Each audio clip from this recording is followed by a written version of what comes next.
We are indeed live from the wild forests of central New Jersey. Welcome to the 7th Annual William F. Buckley Jr. Prize Dinner Gala at Home. My name is Peter Travers. I am the chairman of the Board of Trustees of National Review Institute. National Review has maneuvered sufficiently well for the past 65 years that we can stand before you tonight. For all of you out there, I just want to say this has been quite an extraordinary undertaking. We have been flexible and we have rolled with the punches. Amid all the change, though, one thing is constant. We remain steadfast in our commitment to our core mission, advancing the principles Bill Buckley championed throughout his life. Free speech, free enterprise, personal responsibility, religious liberty, defense of Western civilization, and a determined opposition to the aggrandized state. Not everyone shares those principles, of course. Enemies of America's greatness are on the march, looting and burning and harassing innocent citizens and police. We will continue to stand athwart. We are thrilled, though, about the program that we are about to present. When we learned that we could not meet in person, as Peter said, to celebrate these two amazing honorees, the sainted junior senator from New York, Jim Buckley, and our dear friend, philanthropist Virginia James, we thought they deserved something special, and you do too. Oh, say, can you see by the dawn's early light what so proudly we hailed at the twilight's last gleaming? Thank you for the Buckley family. None of us would be here without them. And thank you for their goodness and wisdom and faith in you. God bless and protect Judge Buckley and Virginia James. They are gifts to us all. We are so grateful to our friends and supporters from all over the country who are joining us here tonight to celebrate National Review Institute and our WFB Prize recipients. Let's hear from a few of them now.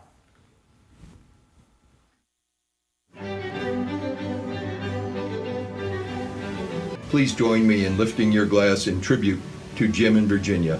I would like to offer a toast to the Honorable James Buckley and Virginia James. Please join me in congratulating Jim and Virginia and in thanking the donors who made this evening possible. You both are great Americans. So here's to you, Jim and Virginia. Thank you on behalf of the entire DeVos family for all that you've done for America. So cheers. Cheers. Jim and Virginia. Cheers. Here's to you. Cheers. Congratulations to both of you. Long life, good health. To our honorees and to our sponsors who make it possible for NRI to defend our cause, I say thank you and offer a toast, paraphrasing Andrew Jackson, to the Republic. It must be preserved.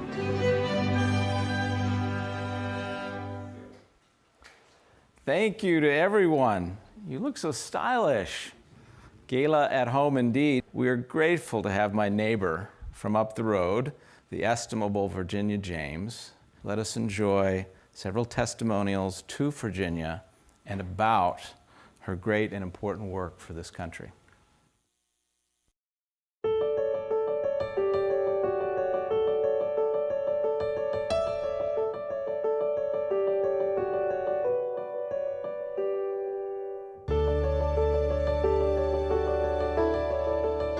At the very center of what Virginia's philanthropy is about is the preservation of Western civilization. What she cares about are the ideas. She cares about what the institutions and the individuals and the groups that she supports actually do.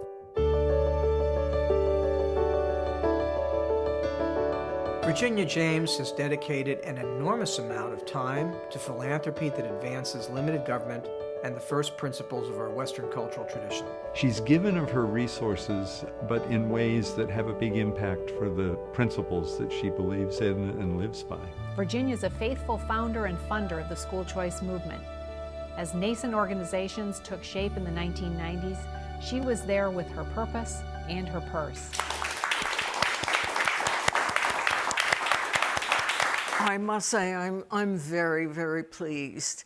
And to have an honor that's connected to William Buckley's name and, well, his whole belief system is amazing. Being with a small group of people again makes me realize how important it is to take the first steps to get back to the reality of socializing and live connection. And even if it involves some risk, I think it's very important. Now we have a very special treat. Larry Perelman was a friend and protege of William F. Buckley Jr. And Bill would often ask him up to the Buckley townhouse on the east side of New York to play this very piano, a 1923 Bosendorfer. I give you Larry Perelman. Thank you, Peter. I'm going to get to playing in just one moment, but as you said, this instrument was very special to the Buckley family. And to be able to play here tonight for this illustrious group and for this audience is very special. This was one of Bill's absolute favorite pieces. He asked me to learn it probably about 17 years ago or so, and I played it for the editors of National Review and Friends back at 73rd Street. And so to play a movement from this partita this evening is a special pleasure for me. Thank you so much.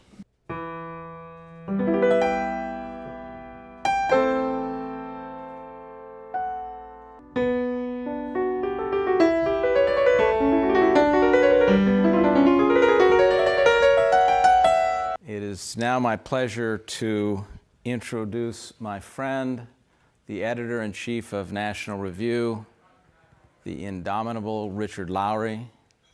Rich will roll out for us a murderer's row of National Review heavy hitters: Andy McCarthy, Kevin Williamson, Ramesh Ponnuru, and batting cleanup, the Right Honorable Charles C.W. Cook. Thanks so much for being part of this evening. God bless America, and thank you, Virginia and Jim. Our second honoree is one of the outstanding, truly great Americans of our generation, Judge James L. Buckley. He's had an enormous impact on the conservative movement in so many different ways. Jim Buckley is conservatives' man for all seasons. Jim Buckley is one of the very few Americans to serve in very, very high positions in all three branches of the government. But beyond that, what Jim Buckley has done is he's changed not just the United States, but he's changed the world. I believe we've got to do more to protect all our citizens from the criminals among us. Thank you all. It's great to be with you, if only electronically. I'm honored to receive this award because it certifies that I have proven a faithful custodian of my remarkable brother Bill's legacy. We have become a nation of constitutional illiterates. Few Americans have any understanding of the degree to which the Constitution's safeguards are being whittled away. So we need to remind them of their existence and hammer home the urgent need to bring the administrative state under effective constitutional control.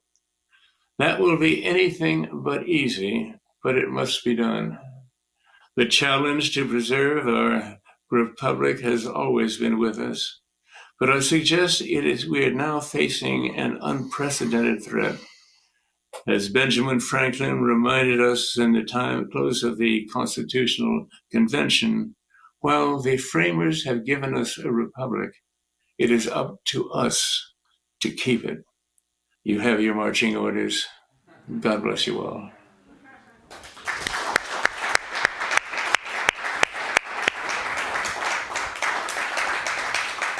Thank you so much for joining us at this year's William F. Jr. Prize Dinner. Thank you and congratulations and heartfelt thanks to Virginia and Jim.